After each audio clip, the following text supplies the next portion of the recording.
de falar do Galo, que foi derrotado pelo Goiás. Ô, gente, 1-0, jogando no Mineirão no sábado. O gol foi de Pedro Raul no segundo tempo. O jogo foi marcado aí por vaias da torcida Hulk. Isso mesmo.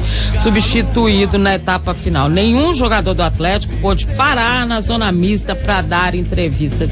Que é isso? Blindaram o povo? Deixa eu dizer uma coisa sobre isso antes de chamar o nosso maravilhoso e sensacional Fernando Martins e Miguel. Ô, gente, quanto menos fala, mais confusão arruma. Sabe por quê? Você não explica nada e, além do mais, fica parecendo assim, olha, estão escondendo algo. E às vezes não estão escondendo nada, mas como você não fala, então ninguém fica sabendo, Pedro Abílio. É difícil. O único que falou foi o Cuca. A gente vai ouvir a entrevista do técnico do Atlético. Eu tava lá na zona mista, né? A gente procura e aí, eles sempre trazer direto assim? E aí o seguinte, os jogadores estavam descendo da escada e o pessoal da assessoria do Atlético estava logo à frente ali onde a gente fica na zona mista, como de costume eles ficam para acompanhar o que os jogadores estão falando nas entrevistas. Claro. E eles faziam um sinal, segundo a assessoria do Atlético, eles estavam informando aos jogadores que eles não eram obrigados a falar, mas o Hulk, que foi o último a descer, disse que foi orientado a ir pro vestiário. Aí eu perguntei ao Cássio Arregui. Então foi logo após o jogo. Logo após o jogo. Então, se tivesse ganho, não teria essa orientação? É uma boa pergunta. É uma boa questão. Se tivesse ganho, provavelmente muita gente teria falado. A gente chamou o Hulk, ele disse que estavam esperando ele no vestiário. Eu perguntei ao Cássio Arregui sobre essa situação e ele, assessor de imprensa do Atlético, falou para mim o seguinte: eu conversei com o Hulk, que o pessoal realmente estava esperando ele no vestiário, mas foi o único com quem eu conversei. O resto dos jogadores não estavam sob nenhuma orientação de não falar. Ah, é? Ué, formação da assessoria. Mas a gente viu que eles não falaram, enfim, foram direto pro vestiário. E aí o Cuca, a fala dele meio que explica isso, né? Ele usa, abrindo aspas aqui pro treinador do Atlético, fechar a boca e trabalhar. Vamos ouvir o que ele falou sobre essa derrota pro Goiás. É difícil você resumir assim, né? Um momento desse em meio minuto, né?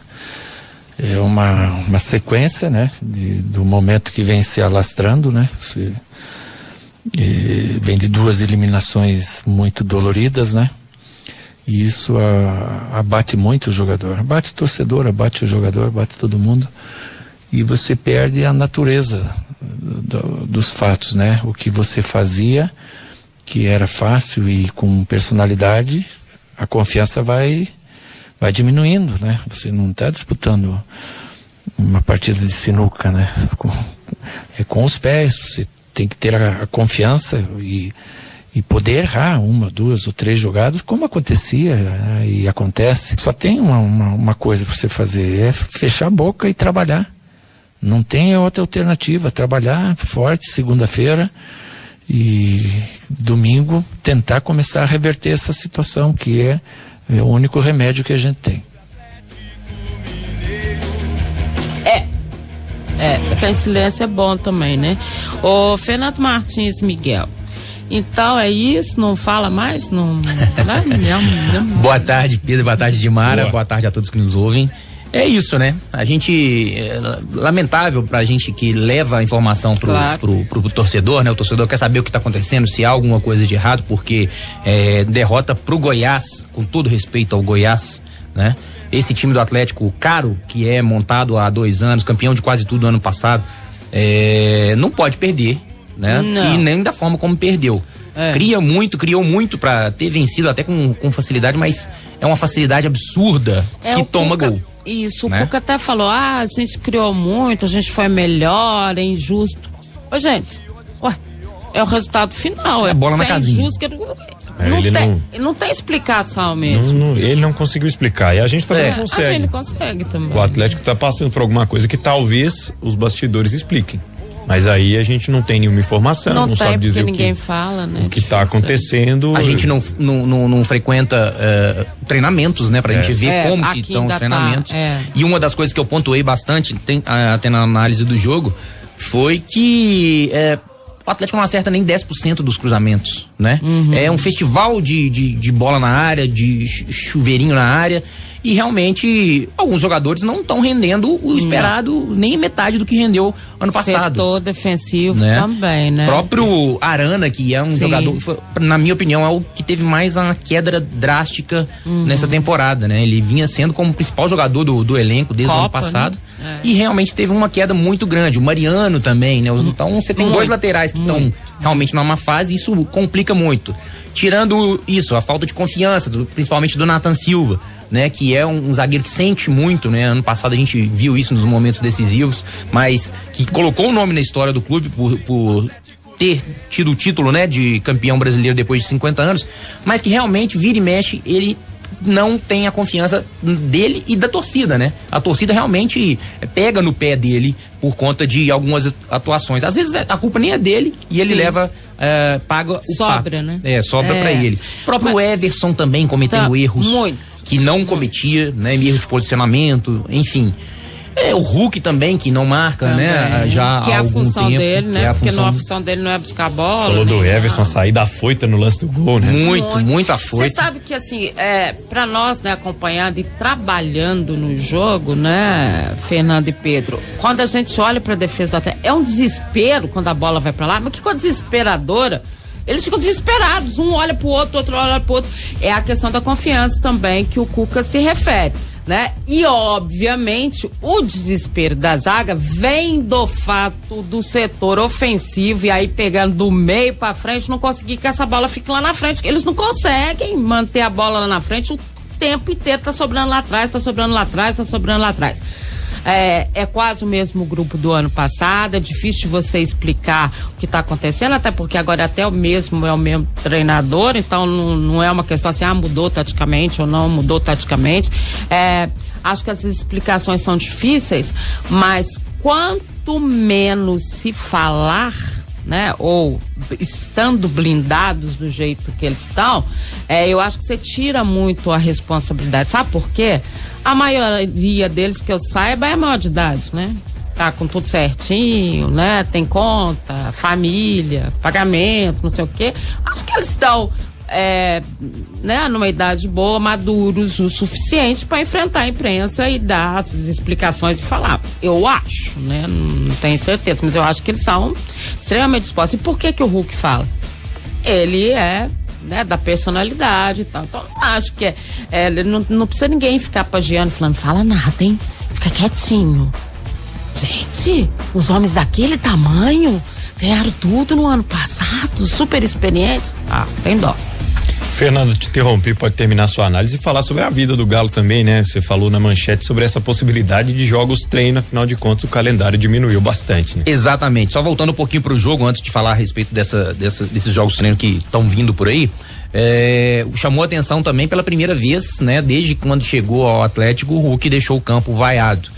Então muita gente pode falar, poxa, o torcedor é ingrato porque ele, mas o torcedor é passional, né? Então quando os resultados não vêm, e eu acredito que nem tenha sido vaia pro Hulk, mas mais pelo resultado, né? O time saiu xingado também, com palavrão, isso aí também a gente colocou no texto do jogo, pela primeira vez, assim, desde o ano passado, né? Então o torcedor realmente tá vendo que as coisas não estão saindo, a temporada tá sendo decepcionante, né? E realmente foi algo que chamou a atenção de todo mundo, essa vaia pro Hulk, e isso refletiu numa não saída de casa do jogador nesse domingo, né? Ele postou nas redes sociais que tinha um restaurante, né? Que ele gostaria de ir com a família, mas ele falou a situação não tá boa e tudo mais e tal. Vamos ficar. Ele, viu, consciente, consciente, mas eu acredito, Dimara, com toda certeza, eu acredito que se ele fosse ao restaurante, em qualquer lugar, ele não seria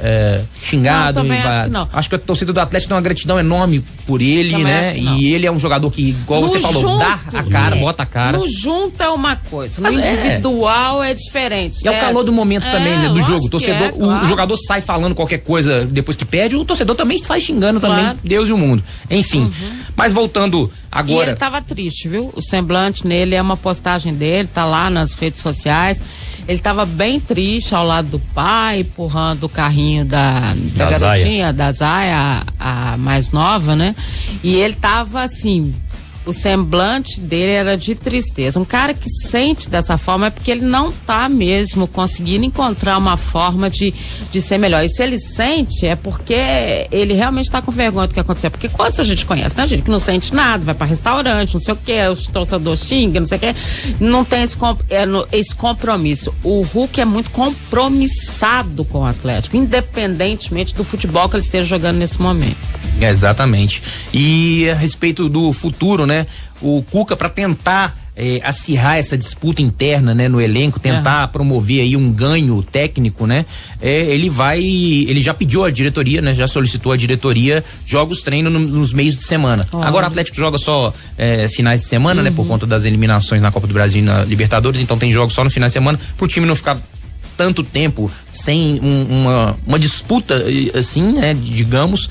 Vamos colocar jogo treino no meio de semana para tentar ganhar ritmo, né, dos jogadores que precisam ganhar ritmo, que contratou jogadores que não jogavam há muito tempo, jogadores dar mais minutagem a jogadores que jogaram pouco ao longo do ano ou jogaram bem menos, né, do que os titulares. E aí a gente pode colocar Hever, pode colocar Igor Rabelo, né, que entram para tentar deixar todo mundo em condição de jogo e tentar todo mundo, porque uma hora ou outra ele vai ter que mexer, né, Dimara? Porque insistir em alguns jogadores que não estão numa boa fase é enxugar gelo, né? Tá vendo aí que jogo por jogo o roteiro é o mesmo, o Atlético martela, não faz o gol, em 1 ou 2 lances sofre o gol com uma facilidade absurda e aí o desempenho, na verdade o psicológico do time vai por água abaixo. Totalmente. Então, justamente essa é uma ação que o Cuca já pediu, já solicitou à diretoria de futebol para arrumar adversários, né? Adversários aqui de Minas Gerais mesmo, para facilitar essa readaptação aí dos jogadores que chegaram agora no meio do ano e os jogadores que não são titulares também. Jogador gosta de jogar, gente. Se ficar lá no físico e só aquele, né, Seca, Lourenço que eles arrumam lá, ou um pra outro, eles têm horror de treino assim. Então, por isso que o jogo também é importante pro psicológico deles também, né? Sem dúvida. Eles gostam de ter, do outro lado, eu não conheço, como é que esse cara faz, tal. Isso é bom pro psicológico. Sem dúvida. E falando agora, chamando a atenção para um furo da Dimara Oliveira, né, que a gente trouxe hoje de manhã. A gente trouxe hoje de manhã uma brilhante apuração da Dimara a respeito do futuro do Eduardo Vargas, né, um atacante que já há 2 jogos não vem sendo relacionado, e isso é como uma punição em relação à expulsão que ele teve no jogo contra o Palmeiras, né, na eliminação, no último minuto. Ele era um dos cobradores oficiais de pênalti do Atlético, o jogo ia para a disputa de pênalti, ele forçou um segundo cartão e ficou de fora das penalidades. E aí o Atlético aplicou uma multa e o retirou desses 2 últimos jogos. O próprio Cuca confirmou, né, essas 2 ausências. Eduardo Vargas pode se transferir para o Grêmio no ano que vem.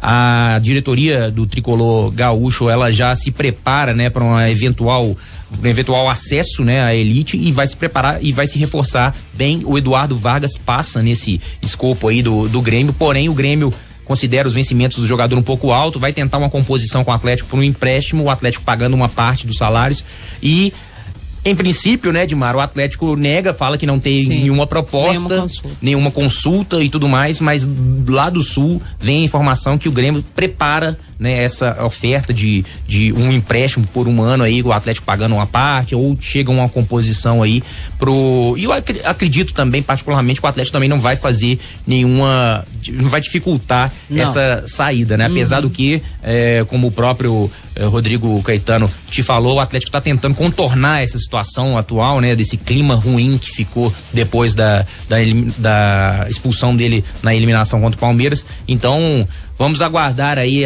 o final do ano, né? Quem sabe o destino do Vargas possa ser o Grêmio, pelo menos em 2023. Mais um esclarecimento aí que a gente vai buscar em relação à situação do próprio Vargas, né? 2 jogos já que não é utilizado, e é interessante porque às vezes você acaba punindo o time. Sem dúvida. Já pensou sem nisso? dúvida. E não o jogador, na verdade. E a informação que a gente tem é que o alto escalão realmente que ficou bastante chateado com essa situação, né? Ele já pediu desculpa pro Cuca, pro elenco mesmo. E Vamos ver se no próximo jogo, acredito que no próximo jogo contra o América ele, no mínimo, no banco já esteja. Porque senão vai virar punição para o clube. Você não tem o jogador como... Você tem o Vargas e não usa o Vargas? Ou então dá fina. É isso. Daqui a pouco tem mais Galo aqui no Super FC, ó. Torcedor faz muito de bater palma quando ele tá bem, porque tá fazendo só a obrigação dele. Cara quer palmas quando joga mal, é a mensagem do Matheus aqui no nosso WhatsApp. Boa tarde, Mário e Pedro. Penso que inúmeras bolas cruzadas na área são resultado da declaração do Hulk, que ele fala que manda a bola para quem pode decidir. É a mensagem do Thiago Maia, lá de Betim. Um abraço aqui também para